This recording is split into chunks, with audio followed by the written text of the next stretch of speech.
Laúd Estéreo. Ahora sí entremos con nuestra parte literaria.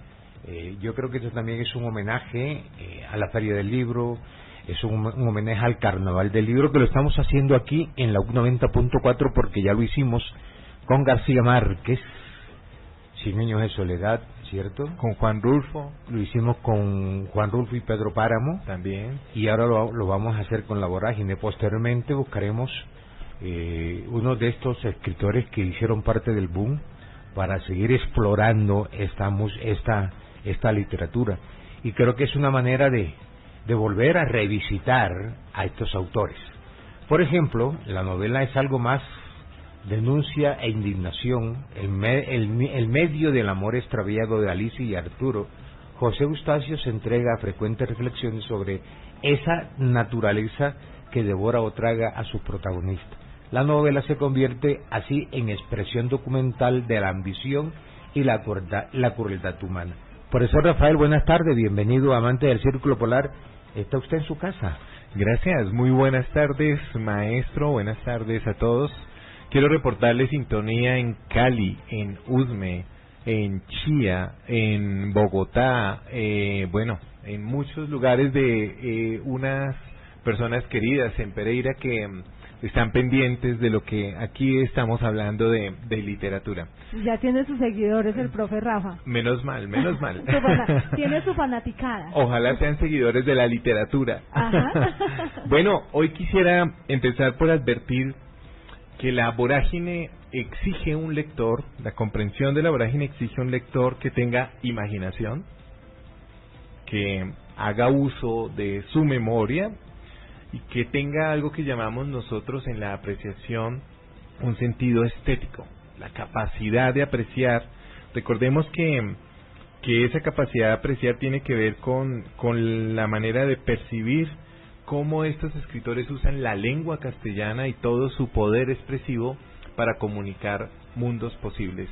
Hoy quisiera iniciar con, primero, recordarles que el protagonista de la obra se ha robado una mujer, está huyendo de las convenciones y miremos qué piensa en la primera noche, esa primera noche después de la fuga. Dice: aquella noche, la primera de Casanare, tuve por confidente al insomnio. A través de la gasa del mosquitero, en los cielos ilímites, veía parpadear las estrellas. Los follajes de las palmeras que nos daban abrigo enmudecían sobre nosotros. Un silencio infinito flotaba en el ámbito, azulando la transparencia del aire. Al lado de mi chinchorro, en su angosto catrecillo de viaje, Alicia dormía con agitada respiración. Mi ánima atribulada tuvo entonces reflexiones agobiadoras. ¿Qué has hecho de tu propio destino? ¿Qué de esta jovencita que inmolas a tus pasiones? Y tus sueños de gloria, y tus ansias de triunfo, y tus primicias de celebridad, insensato. El lazo que a las mujeres te une, lo anuda el hastío. Por orgullo pueril, te engañaste a sabiendas, atribuyéndole a esta criatura lo que en ninguna otra descubriste jamás, y ya sabías que el ideal no se busca, lo lleva uno consigo mismo. Saciado el antojo, ¿qué mérito tiene el cuerpo que a tan caro precio adquiriste? ¿Por qué el alma de Alicia no te ha pertenecido? Porque el alma de Alicia no te ha pertenecido nunca, y aunque ahora recibas el calor de su sangre y sientas su respiro cerca de tu hombro, te hallas espiritualmente tan lejos de ella como de la constelación taciturna que ya se inclina sobre el horizonte. En aquel momento me sentí pusilánime. No era que mi energía desmayara ante la responsabilidad de mis actos, sino que empezaba a invadirme el fastidio de la manceba. Poco empeño hubiera sido el poseerla, aun a trueque de las mayores locuras, pero después de las locuras y de la posesión, fíjese que el tono de la novela al segundo día de la fuga ya es el de un Arturo Cova que se encuentra en una cueva, en la cueva del lugar a donde él mismo se llevó y se transportó, y ya nos anuncia que tal vez el asunto con Alicia no era solo el escape, el fugarse, el llevársela, sino que el tema no era Alicia. Su aliciente no era ella, era la excusa para escapar de la convencionalidad, para escapar de la ciudad, para escapar de su vida monótona. Y ahora que ya ella había cumplido ese propósito en la primera noche, ya después de haber retosado con ella seguramente, ya dice, bueno, parece que se convierte en alguien inútil. Fíjense que ya José Eustacio en la segunda página nos está dando el tono de algo muy importante que me gustaría hoy hacer notar, y es una palabra que usamos con frecuencia pero que analizamos muy pocas veces, la palabra drama. ¿Qué significa el drama, cierto? El antecedente del drama es la tragedia griega. Recordemos que el origen de la tragedia griega era que los hombres tenían que cumplir su destino independientemente de su deseo individual, y que ese destino era marcado por los dioses, y que lo que el oráculo determinaba nadie podía escapar de él, por lo menos en la primera fase de la tragedia griega.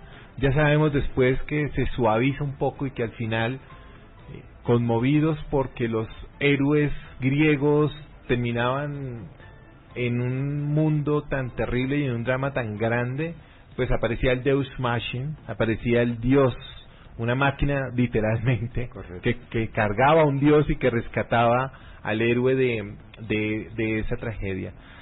Pues el drama que nos va a proponer este escritor. Fíjate que la literatura de la época griega lo cuenta, ¿verdad? En esas cruzadas epopélicas de los personajes griegos, ¿verdad? El caso de Ulises, ¿verdad? Cuando Penélope se queda sentada tejiendo su mortaja, esperando a Ulises, ¿verdad?, que regresara de esa gran aventura, porque se pensaba que no iba a regresar. Ahí se configura el concepto del drama en la literatura de la época, de las epopeyas. Correcto.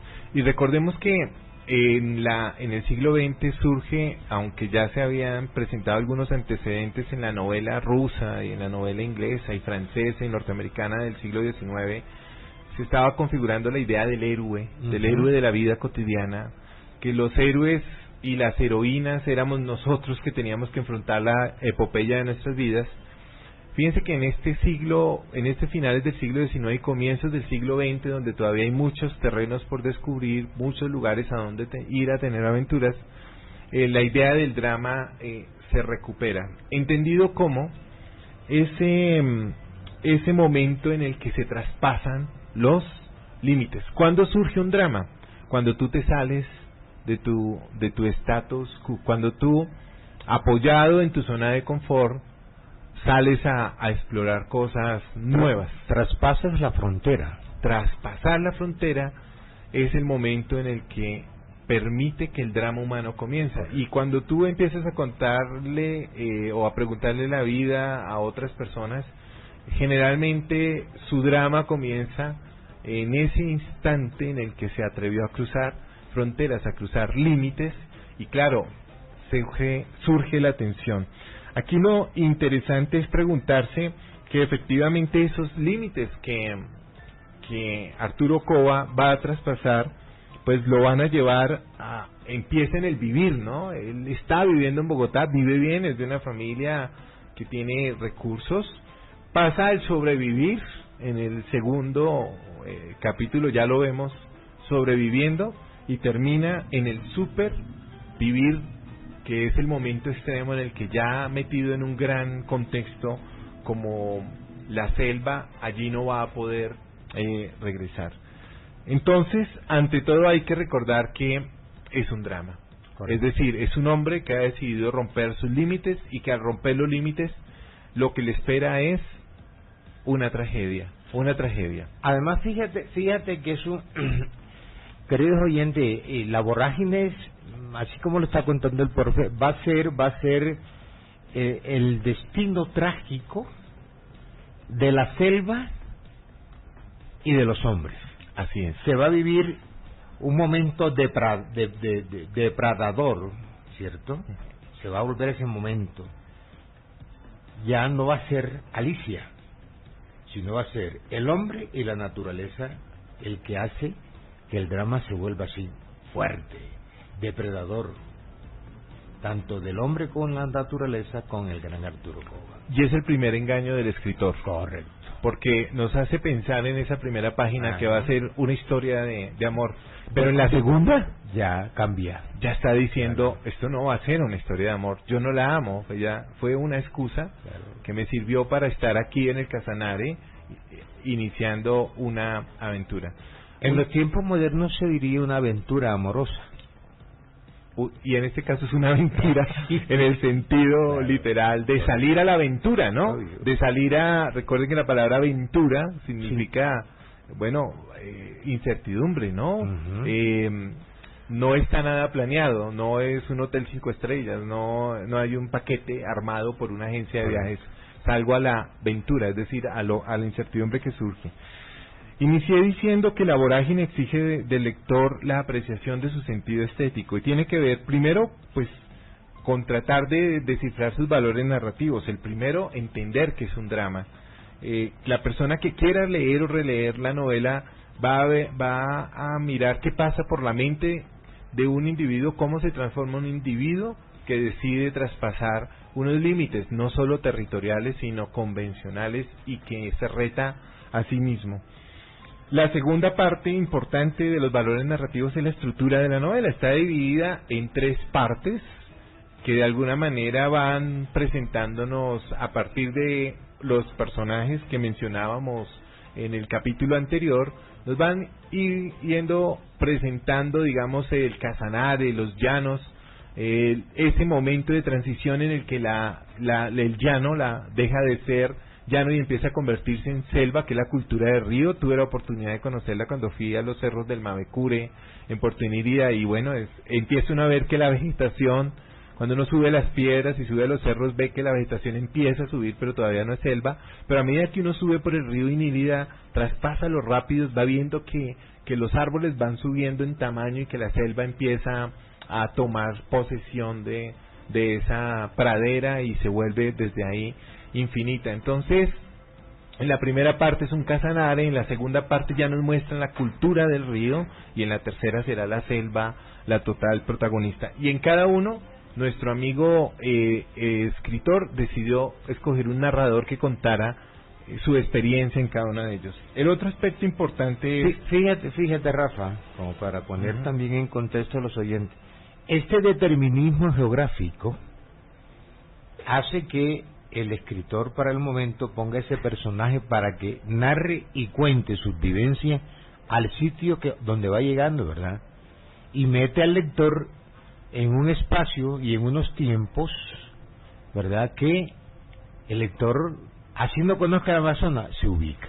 Y miren, es la cualidad de otro muy buen escritor, es el espacio como símbolo. Correcto. El llano es un símbolo, el río es un símbolo y la selva es un río. ¿Pero qué río? El río que precipita con su tránsito por su corriente, ¿cierto? Es una corriente que lo está llevando. Cuando tú te montas al río y el río te va llevando en su corriente, en su afluente, Ese cauce. entonces fíjense que el llano es tranquilo, es bello, es hermoso, lo que se entera, pues disfruta de alguna manera ese viaje, conoce gente que lo recibe, lo atienden bien, pues el llanero aparece como protagonista con toda su ¿cómo se dice?, hospitalidad, ¿cierto? Pero cuando ya entra el río es el digamos, ¿cómo lo llamaríamos?, el puente que él atraviesa de un ecosistema al otro, de un símbolo al otro. El llano, la llanura como una transición, pero el río como algo que va a estar ahí, llevándolo siempre hacia la selva, un torrente. Y bueno, está toda la metáfora del río que nos ha acompañado desde siempre, ¿no? Y cada orilla del río, fíjate, cada orilla del río te va contando historias disímiles, distintas. Cada vertiente del río te narra cosas distintas. La margen izquierda es diferente a la margen derecha, porque tienen vivencias completamente diferentes. Es muy curioso porque yo que acostumbro a viajar en carretera, a veces cojo una misma ruta y cuando uno viaja de aquí para allá, uno es el camino. Y cuando uno regresa de allá para acá, es la misma carretera, Claro. pero una cosa es lo que uno como conductor ve hacia el lado derecho y otra cosa que uno ve Ajá. hacia el lado izquierdo y no ubica, a veces uno no logra ubicar el mismo punto en los dos viajes, en el de ida y en el de regreso. Claro, el de Arturo Cueva será un viaje sin retorno. Otra característica para apreciar literariamente esta novela es su narrador. Nuevamente encontramos una primera persona, como en La María, que es perfecta. Ajá. No es fácil, decíamos, escribir en primera persona. Algunos escritores y algunos lectores piensan que eso soluciona muchos problemas, pero hacerlo magistralmente y mantener a la persona. Pero aquí, además de ser una primera persona, es una primera persona que se desdobla. Hay un alter ego, ¿cierto? Uno diría una polifonía de voces. Y la primera voz es la de sí mismo, todo el tiempo reflexionando. Que eso me parece algo muy bello porque para quienes también hemos sido mochileros y nos ha gustado echarnos una maleta y salir a recorrer América solo o solos, eso implica todo un ejercicio de encuentro o desencuentro con uno mismo, porque a veces las personas dicen, ¿y qué vas a hacer en tu viaje a Sudamérica? No, me voy a encontrar contigo mismo, y cuando regresan uno los encuentra desencontrados consigo mismos, porque el ejercicio de reflexión es muy fuerte, y esta novela nos muestra a un Arturo que todo el tiempo está reflexionando Correcto. sobre lo que le ha pasado y cómo le ha pasado. Y fíjate que esos desencuentros es lo que va a hacer que la novela tome una fuerza impresionante. Toda la vida va a transcurrir en desencuentros. El primer desencuentro es con Alicia, el segundo desencuentro es con los propios hombres, el tercer desencuentro es con la naturaleza, y el desencuentro con el paisaje me parece a mí excelente. Ahora, como tú decías, narrar en esa primera persona no es todo aquel que dice yo narro en primera persona literatura, y en estos tiempos, cuando había todo un movimiento literario que no, particularmente creo que no llegaban a ese punto de ebullición que propone, por ejemplo, doña Bárbara y la Vorágine. Aún no. Ahora, fíjate que también hay un desencuentro consigo mismo. Ah, correcto, que creo que ese es el desencuentro con el que va a vivir todo el tiempo metido en esos territorios. Y que lo va a meter en una serie de conflictos. Entonces viajar, salir a la aventura, no significa siempre encontrarse consigo mismo. Ni es felicidad tampoco. Ni es felicidad tampoco. Y la selva podrá ser hermosa, podrá ser bella, podrá ser verde y no podrá ser. Y la última característica que quiero hacerle notar hoy a las personas que quieren entusiasmarse a leer o a releer La Vorágine es que es un escritor que logra meter la dialéctica en su obra, pero es una dialéctica profunda, existencial. Los primeros temas, la vida y la muerte, Claro. visto, pero la vida y la muerte reales, es decir, me veo enfrentado a una muerte real cuando uno va a pues imagínese, zancudos, las tambochas. Hay una descripción espectacular que en algún momento la retomaremos, que son esas hormigas carnívoras que por donde pasa dejan todo pelado, comiéndose todo. Vida y muerte. La segunda dialéctica es la presencia y la ausencia. La poesía de la persona que está viajando contra la barbarie de la esclavitud, ¿no? La luz del llano con la sombra de la selva. Pues quienes hemos tenido la oportunidad de estar y de visitarla, sabemos que a las 4 de la tarde ya se oscurece y que uno es el día debajo de los árboles de 40 metros de altura, y otra cosa es el día en el llano o aquí en la ciudad. La otra dialéctica está entre la realidad y el ensueño. Hay momentos en los que no saben si lo que están viviendo es de verdad la realidad o es algo que está en su ensueño.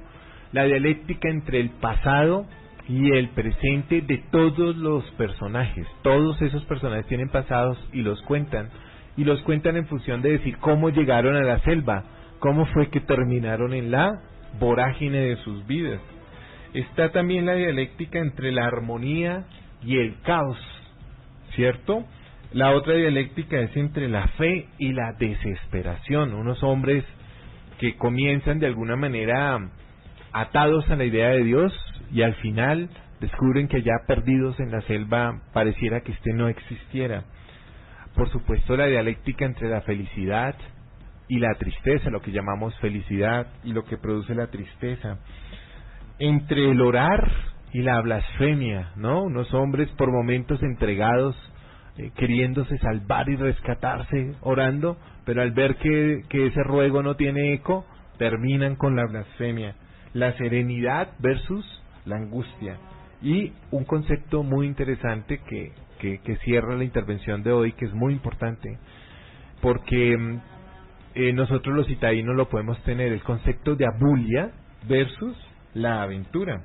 Fíjate que la abulia es un concepto sociológico, psicológico, social, que significa cansancio de la vida, cansancio hacia las convenciones sociales y la naturaleza. Y esa dialéctica entre un ser abulímico, ¿cierto?, es el que lo lleva a tener esa aventura que seguiremos describiendo en la próxima semana. Ahí hay una reivindicación de la muerte. Mira, la muerte allí es desde el lenguaje muerte. Hoy en día la muerte ha perdido vigencia desde el lenguaje. Hoy uno pregunta, ¿qué pasó con fulano de tal? Se fue, no murió. Mira cómo el lenguaje hace que el concepto de muerte, para la Feria del Libro viene un filósofo que va a hablar sobre esa simbología o esa pérdida del sentido simbólico de la muerte. Es un filósofo que va a hablar sobre la muerte y tiene una reflexión interesante y hay un texto muy bueno. Yo creo que lo anoté por aquí sobre el concepto de la muerte, que lo voy a comprar porque me parece que es una de las nuevas lecturas que se hacen sobre la muerte. Ya lo había advertido Ignacio Ramonet, y es que digamos que actualmente nos han propuesto, digamos, con los videojuegos que matan zombies, que se sube una persona en un carro y empieza a matar a la gente que aparece en la ciudad, que empiezan a matar misiones a otros soldados y otros seres humanos. Ignacio Ramonet nos advierte en su ensayo Pensamiento Único que tal vez lo que han estado haciendo es profundizando la idea de banalizar la muerte. Así es. Y Rodolfo Ginás, que va a venir también a la feria, recientemente en un documental que estrenaron en Señal Colombia decía que por qué le tememos tanto a la muerte si todas las noches cuando nos vamos a dormir la ensayamos un poco. Obvio. ¿Y qué nacemos nosotros superando ese primer estado de la muerte cuando peleamos con el cordón umbilical? Ya es la primera superación de la muerte del ser humano es cuando lucha con ese cordón umbilical que trata de ahorcarlo. Esa es la primera superación de la muerte.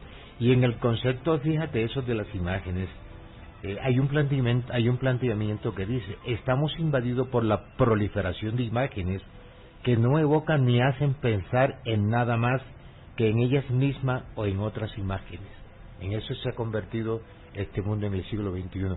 Rafael Ayala, gracias por estar con nosotros, por estos paliques sobre literatura, que es lo que a la gente le gusta, ¿sabes? Qué bueno. Tengo oyentes que me dicen que la conversa se hace. Yo le dije, yo no soy ni Abelardo ni el otro Ramón de Subiría, para que no vayan a creer que estamos Ramón y Subiría hablando de la historia. ¿Te acuerdas? Pero ese viejo programa de televisión fue mi profesor. Sí. Ramón de Subiría fue mi profesor de teoría literaria en el Instituto Cali Cuervo. Era una eminencia. Era una maravilla. Casualmente esta semana estuve leyendo el libro que estudiamos con él de Antonio Machado, con las notas y las cosas que él decía en clase.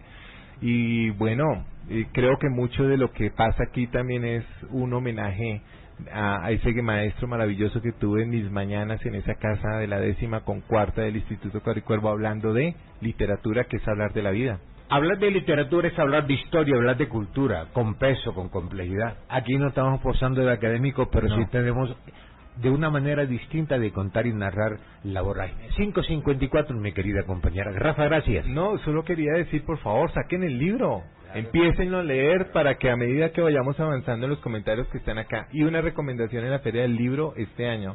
El pabellón juvenil de Colsubsidio tiene una sorpresa muy especial, tiene una apuesta distinta y diferente, y yo quisiera invitar a los jóvenes, a los viejos y a los niños a que se echen su paseo, porque van a encontrar algo extraordinario, máquinas creativas, un trabajo ahí muy bonito, que es mi recomendación. Ya hablaremos de eso tal vez el viernes. Tal vez el viernes, sí señor. La U de Estéreo.